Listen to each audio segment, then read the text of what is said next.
আওয়াজে ওহী আসতো। আর এই ওহী রিসিভ করতে যে মাঘ মাসের কনকনে শীতের রাতে বিশ্বনবী ঘেমে ঘেমে একাকার হয়ে যেতেন। আবার বিশ্বনবী যখন ওটের উপরে বসা অবস্থায় ওহী নাজিল হতো, ওহির ভাড়ে, ওহির চাপে, ওহির প্রেসারে, কোরআনের প্রেসারে ওটের বুকটা জমিনের মধ্যে লেগে যেত। আবার ঘোড়ার উপরে বসে থাকা অবস্থায় যখন কোরআনের আয়াত বা ওহী নাজিল হতো, ঘোড়ার পা গুলো মরুভূমির বালুর ভেতরে দেবে যেত। বিশ্বনবীর এক সাহাবা যায়েদ রাদিয়াল্লাহু তাআলা আনহুর পায়ের মধ্যে মাথা রেখে বিশ্বনবী একবার ঘুমাচ্ছিলেন।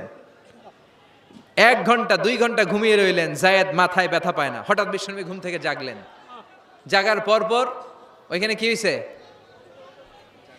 এত গ্যাদারিং এর ভেতরে সমস্যা তো হবেই, গরম লাগবে, ধাক্কা ধাক্কি, আমারে দেখা যাবে না, এই ভাই আপনি সরেন, এই ক্যামেরা নামাও, এগুলো বলা যাবে?